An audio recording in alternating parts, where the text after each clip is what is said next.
Olá pessoal, vamos à nossa última aula aqui de exercícios para a nossa terceira prova, que vai ocorrer na semana que vem, na quinta-feira. Deixa eu colocar aqui em tela cheia. Muito bem, na última aula a gente terminou e parei nesse exercício 3. Nessa aula de hoje a gente vai fazer mais 3 exercícios e aí a gente acaba a nossa aula de revisões, certo? Bom, como nós sabemos, a nossa terceira prova a gente vai focar sobre autovalores, autovetores e diagonalização de transformações lineares. Então, o exercício 4, 5 e 6 que a gente vai discutir hoje é essencialmente sobre isso, certo? Analogamente aos exercícios passados. Bom, o exercício 4 é o seguinte, é uma matriz 2x2 e a gente pede para você realizar o processo de diagonalização dessa matriz. O que é o processo de diagonalização da matriz? Transformar essa matriz numa matriz diagonal. A gente sabe que essa matriz representa uma transformação linear e a diagonalização de transformações lineares é simplesmente você representar essa transformação linear com uma base tal que a matriz da transformação linear escrita nessa base seja diagonal. Bom, então o processo de diagonalização ele contém 3 passos. Primeira coisa é você achar os autovalores.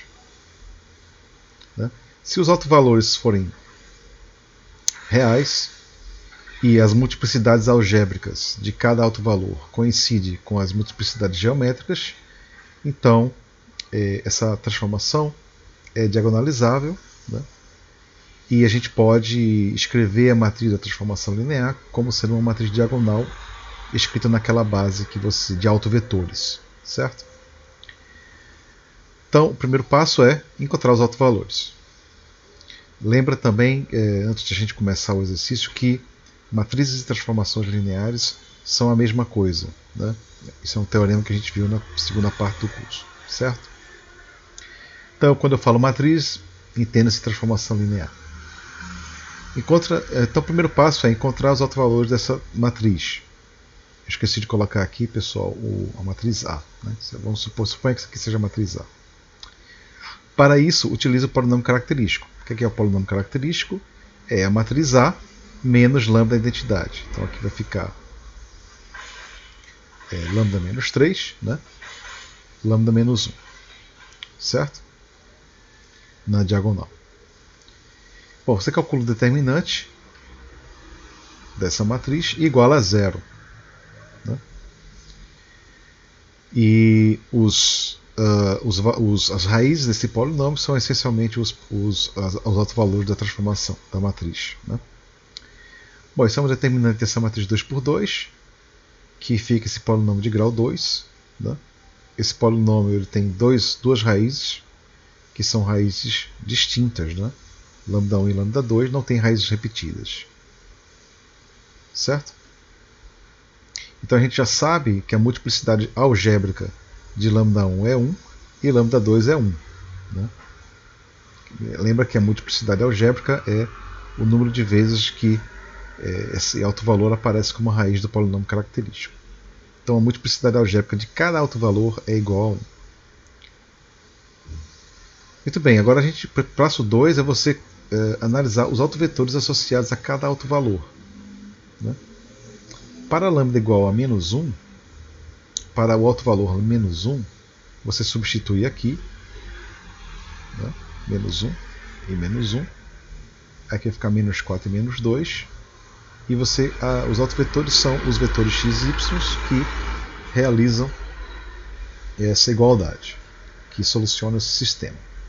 Esse é um sistema super simples, Você soluciona e você observa que o conjunto de solução para esse sistema tem que ser da forma y igual a menos 2x. Certo? Logo, os autovetores para lambda 1 são da forma menos 2x e x, onde x é um número real.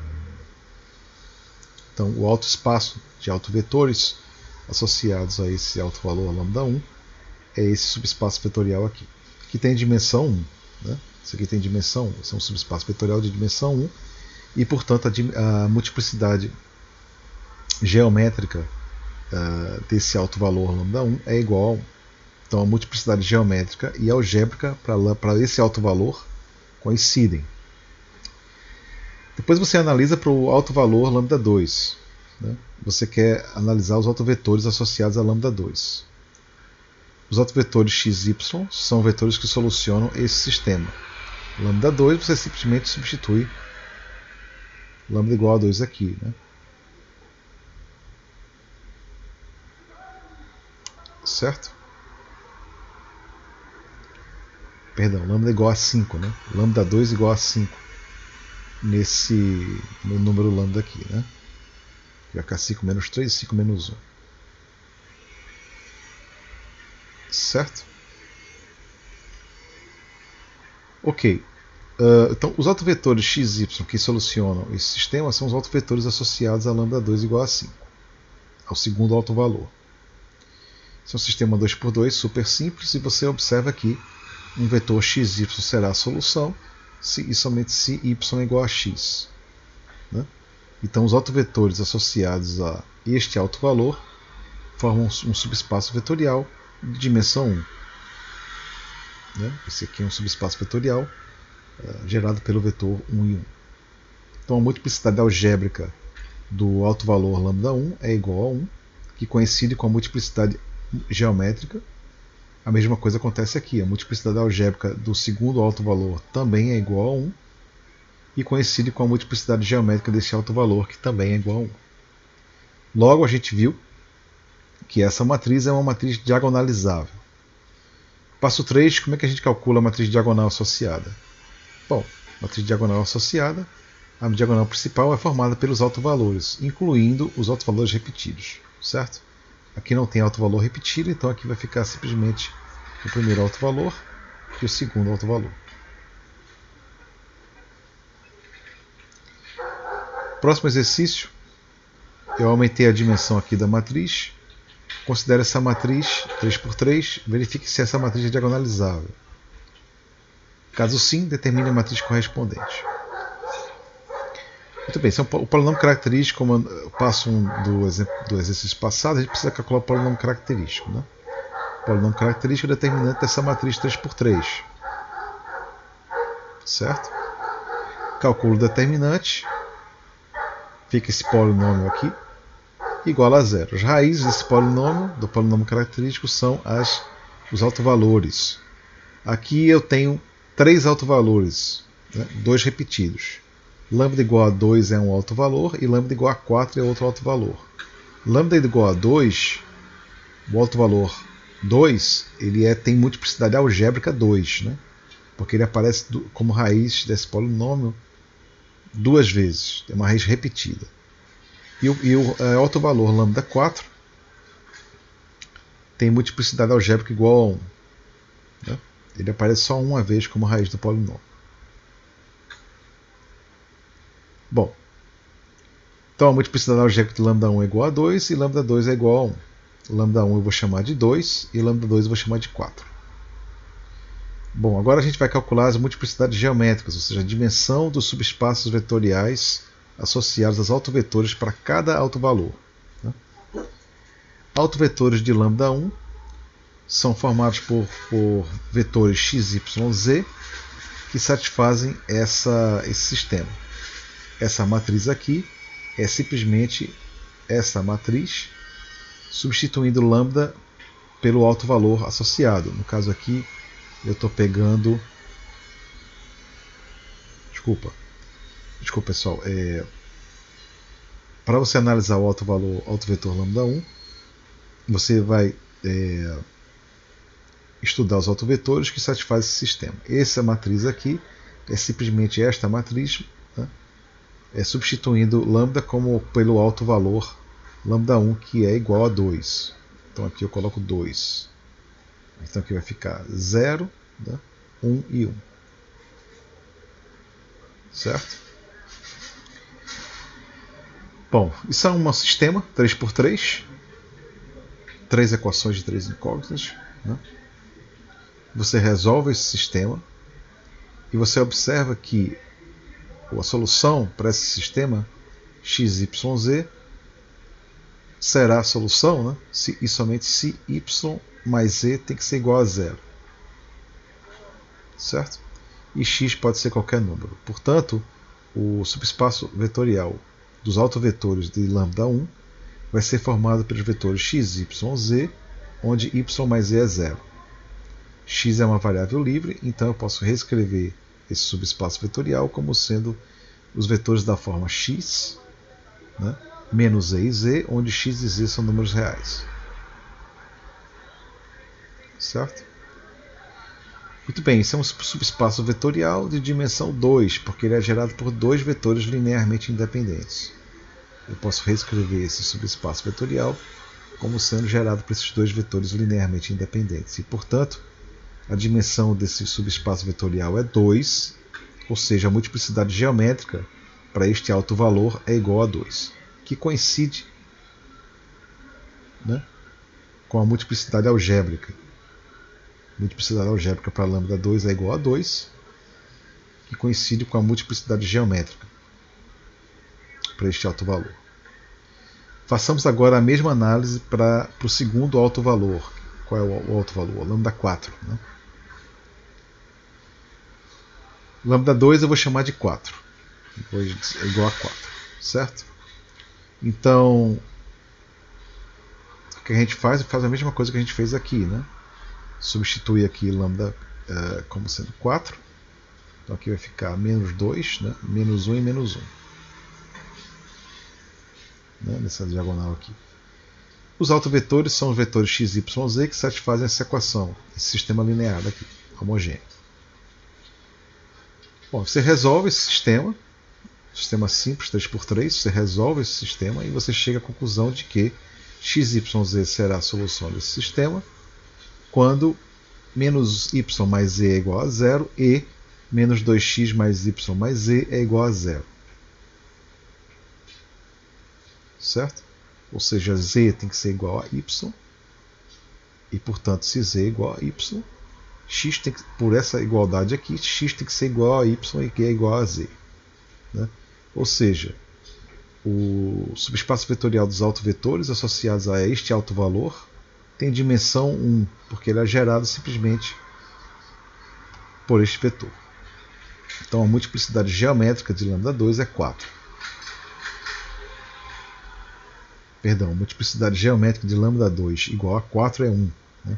Eu estou lendo como se fosse 4. Né?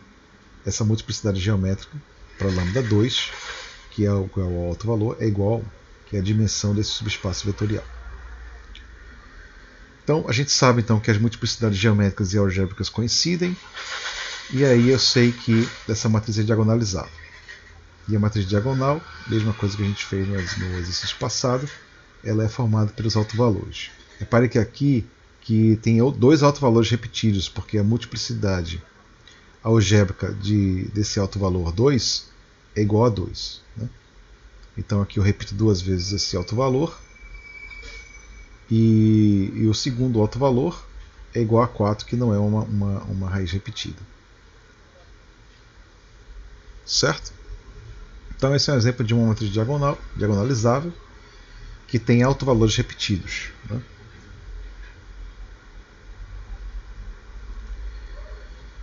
Muito bem. O exercício 6 considere a transformação linear de R2 em R2 dada por essa transformação. Verifique se essa transformação é diagonalizável.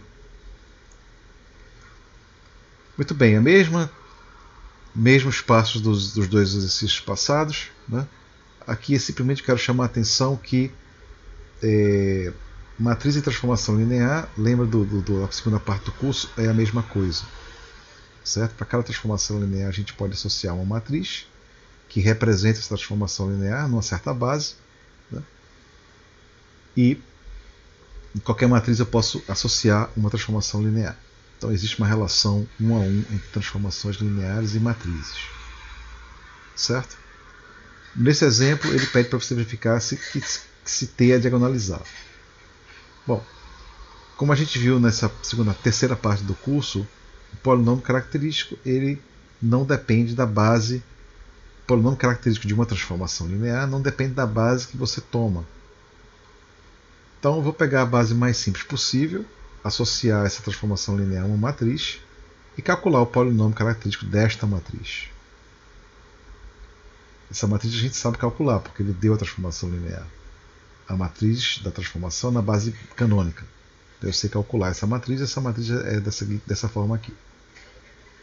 E aí eu vou proceder como eu procedi nos outros exercícios. Né? Calculo o polinômio característico. Acho esse polinômio e acho as raízes. Esse é um polinômio de grau 2, que tem duas raízes, sendo que uma raiz repetida. Né? Somente um alto valor que tem multiplicidade algébrica 2, em outras palavras. Né? Então isso aqui tem uma raiz, tem duas raízes sendo repetida. Eu vou chamar essa raiz de lambda. Esse será o nosso alto valor, que tem multiplicidade algébrica 2. Bom, para calcular os autovetores, a gente precisa calcular os vetores x e y que realizam essa igualdade. Certo? Txy é igual a x mais y, vírgula y. Né? Para lambda igual a 1, então x mais y, vírgula y tem que ser igual a x, vírgula y. Ou seja, xy, vetor, será a solução, será um autovetor para essa transformação somente se y é zero. Portanto, os autovetores associados a este alto valor são da forma x e 0, onde x pode ser qualquer número. Logo, o espaço vetorial dos autovetores associados a este alto valor ele é gerado por esse vetor 1 e 0, que esse subespaço tem dimensão 1. Então, neste caso, a multiplicidade geométrica é igual a 1, que é diferente da multiplicidade algébrica, que é 2. Né? Então a multiplicidade algébrica é 2 e a multiplicidade geométrica é 1. Como essas multiplicidades são diferentes, então essa transformação linear ela não é diagonalizada. Certo? Ok, pessoal, a gente acaba por aqui nossas aulas de revisão. Né? Na próxima aula eu vou fazer uma breve resumo do que é um produto interno. É um assunto que deveria estar na prova, mas enfim, por questões de tempo, não deu tempo para a gente abordar com profundidade esse tema. Eu simplesmente vou dar uma explicação, fazer alguns exemplos sobre o conceito de produto interno, repetindo que isso não vai cair nessa terceira prova, mas é importante simplesmente vocês terem registrado esse conceito de produto interno no final do curso. Ok? Então acabo por aqui. Um abraço, pessoal.